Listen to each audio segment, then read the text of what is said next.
Good evening সবাইকে। তো আজ হচ্ছে মহালয়া, এখন মহালয়ার সন্ধে। তো মহালয়ার সন্ধে যেহেতু, তো আমি থাকি হচ্ছে গৌরীবাড়িতে। তো আজ আমি যে প্যান্ডেলটা দেখাবো সেটা হচ্ছে আমাদের গৌরীবেড়িয়া সার্বজনীন। আমি একটা ভেবেইছিলাম যেহেতু মহালয়ার দিনকেই আমি আমাদের মাঠের পুজোটা, যেটা পাড়ার পুজো, সেইটাকে তোমাদের সকলের সামনে তুলে ধরবো। তো এবারে আমাদের মাঠের প্যান্ডেলের ভাবনা চিন্তাটা হচ্ছে মাটি ও জীবন, মানে মাটির সঙ্গে জীবন কতটা কানেক্টেড সেইটাকে বোঝানোর জন্যই শিল্পীর এই এতটা পরিকল্পনা। এবং সবথেকে যেটা ইম্পর্টেন্ট, এবারে খুব আশ্চর্য, পুরো প্যান্ডেলটা তো হয়েছে, তার সাথে ঠাকুরটা যেটা পর্যন্ত হয়েছে সেটা পুরোটাই হচ্ছে ইটের ওপর, মানে পুরো ঠাকুরটাকে ইটের ওপর পুরো করে করা হয়েছে। এবং এবারে শিল্পী হচ্ছে পুরো পরিকল্পনা ভাবনাটা হচ্ছে নিখিল মিস্ত্রি। এত সুন্দর ভাবনা চিন্তা এবং এত সুন্দর করে তার কাজটা ফুটিয়ে তুলেছেন। পুরো প্যান্ডেলটা দেখে বলো তোমাদের কেমন লাগছে। চলো আমি পুরো প্যান্ডেলটা আজ তোমাদের দেখাচ্ছি এবং ঠাকুরটা তার সাথে। আজ মহালয়ার সন্ধ্যায় আমি চলে এলাম আমার পাড়ার পুজো, যেটা গৌরীবেড়িয়া সার্বজনীন দুর্গোৎসব ও প্রদর্শনী। তো এবারে আমাদের মাঠের গৌরীবাড়ির পুজোর পুরো সমগ্র পরিকল্পনা হচ্ছে, যেটা থিম সেটা হচ্ছে মাটি ও জীবন। মাটির সঙ্গে জীবন কতটা কানেক্টেড সেটারই একটা বার্তা। মাটির জন্য বার্তা, যেটা 92তম বর্ষে আমাদের অঙ্গীকার। মাটি কেবল একটি উপাদান নয়, একটি আত্মার মৌলিক সার।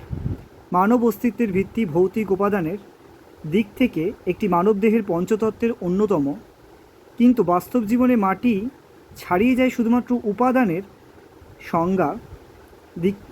জন্ম থেকে মৃত্যু পর্যন্ত আমাদের বাসস্থান, খামার, শিল্প, রং, উপাসনা, উৎসব সর্বত্রই মাটির ভূমিকা অনস্বীকার্য।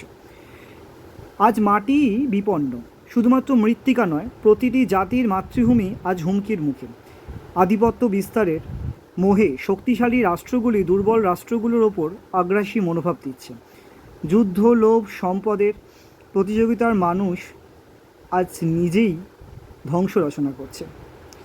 এই প্রেক্ষাপটে আমাদের 92তম বর্ষায় একটি বার্তা পৌঁছে দিতে চাই।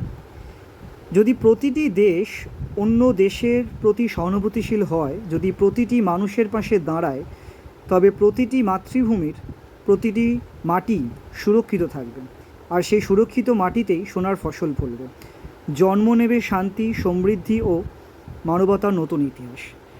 তো আমাদের গৌরীবাড়ির মাঠের পুজোটা এবারে এই মাটিকেই কেন্দ্র করে, যেখানে পুরো প্যান্ডেলটাই মাটি ইট দিয়ে তৈরি করা হয়েছে। পুরো ইটের ওপর সমস্ত কারুকার্য করা হয়েছে।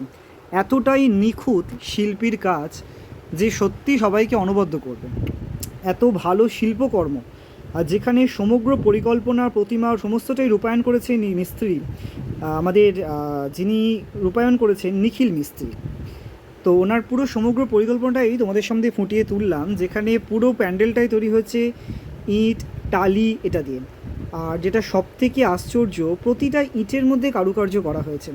এত সুন্দর, ভালো লাগবে তোমাদের সকলকে। একটা ইউনিক ভাবনা, যে ভাবনাটা সত্যি বাস্তবায়িত করাটা কতটা যে সুন্দর করে করেছেন। এবং তার থেকেও যেটা ইম্পর্টেন্ট, পুরো ঠাকুরটা এবারে মাটির তৈরি হয়নি, পুরো ঠাকুরটাই হচ্ছে ইটের ওপর কারুকার্য করে। এতটাই সুন্দর পুরো খোদাই করে শিল্পী নিজে হাতে কাজটা করেছে। তো খুবই ভালো লাগবে, যেখানে পুরো ঠাকুরে, যেখানে মণ্ডপে ঢুকলেই তোমরা একটা সেই মাটির ফিলটা পাবে। তো এত সুন্দর করে প্যান্ডেলটা করেছে। তো শুধুমাত্র নিজের পাড়া বলে বলছি না, গৌরীবাড়ি বরাবরই ভালো পুজো করে আসে। তো লাস্ট কয়েক বছর ধরে থিমের পুজো করছে, যে এবারের থিমটা এত সুন্দর করে করেছে, তোমাদের সত্যি সবাইকে মুগ্ধ করবে। তো সবাই এসো, দেখো, ভালো লাগবে। এবং এত সুন্দর করে পুরো মাটি দিয়ে আর ইট দিয়ে করেছে। পুরো প্যান্ডেলটা কিন্তু ইট, বালি, সিমেন্টের পুরোটা পুরো একদম মেরামত করে তৈরি করা হয়েছে। সবার জন্য খুব ভালো লাগবে।